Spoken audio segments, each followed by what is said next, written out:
लेकिन राष्ट्रपति का नहीं बुलाया जाना यही है कि प्रोटोकॉल में माननीय यशस्वी विश्वगुरु, विश्व विजेता, महान चक्रवर्ती, देवों के देव, देवानाम प्रियदर्शी माननीय यशस्वी प्रधान नरेंद्र मोदी को खड़ा होना पड़ता, इसीलिए राष्ट्रपति मैडम नहीं बुला गए, दूसरा कोई कारण नहीं था।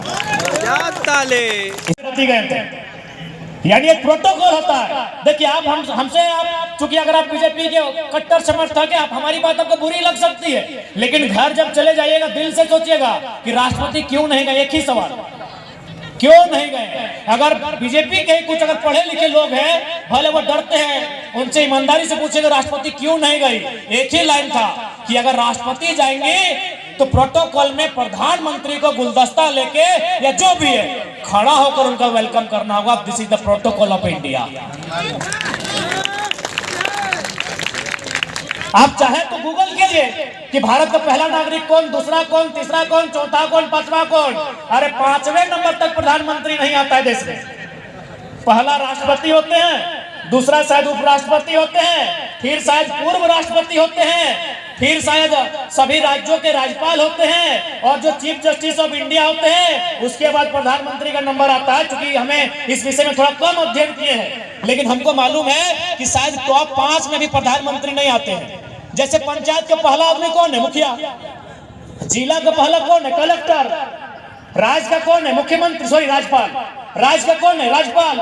उसी प्रकार देश का प्रथम नागरिक राष्ट्रपति होते हैं। ये राजा साहब उनको इसलिए नहीं बुलाए, आप तो देखते हैं कितना तगड़ा फोटो खींचते हैं। हम ये आलोचना नहीं, हम ये सच्चाई बता रहे। बाकी ऐसा नहीं उन्होंने अच्छा काम नहीं किया होगा, किया होगा, अच्छा भी काम किया होगा, लेकिन राष्ट्रपति का नहीं बुलाया जाना यही है कि प्रोटोकॉल में माननीय यशस्वी विश्वगुरु, विश्व विजेता, महान चक्रवर्ती, देवों के देव, देवानाम प्रियदर्शी माननीय यशस्वी प्रधान नरेंद्र मोदी को खड़ा होना पड़ता, इसीलिए राष्ट्रपति मैडम नहीं बुला गए, दूसरा कोई कारण नहीं था। इसीलिए बोलते थोड़ा पढ़ा लिखा कीजिए, चीजों को जानिए। यार ठीक है, मोदी के विरोधी थोड़ी है, उनकी नीतियों पर बात करते हैं, उनसे हमारी व्यक्तिगत शत्रुता थोड़ी है, और उतनी बड़ी हस्ती से हमारी क्षमता भी नहीं है भाई। तो इसलिए थोड़ा पढ़िए लिखिए, चीजों को समझिए, नहीं तो आने वाले दिन हमारी बहुत दुर्दशा होगी। आने वाले दिन हमारी स्थिति और भी बद से बदतर होगी, जमीनें हमारी इसी प्रकार लूट ली जाएंगी। क्योंकि धीरे धीरे अब कोयला खत्म होगा, धीरे धीरे जब कोयला खत्म होगा तो कोयला माफिया कहां ट्रांसफर होगा? भूमि माफिया में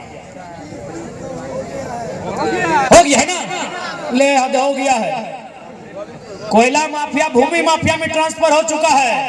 और याद रखिए, माफिया झारखंडी नहीं होता है,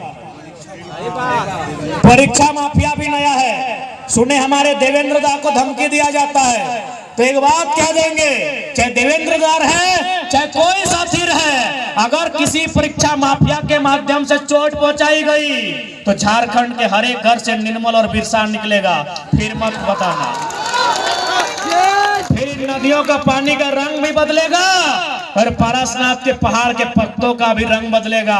तब हमें गैर कानूनी और असंवैधानिक मत कहिएगा।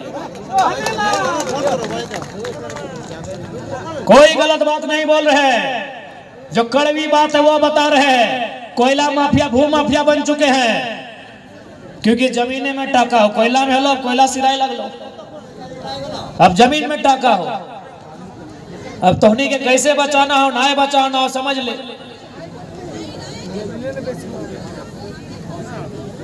से खातिर अब बहुत भय गए माननीय यशस्वी प्रधानमंत्री, बहुत भय गए माननीय राहुल गांधी।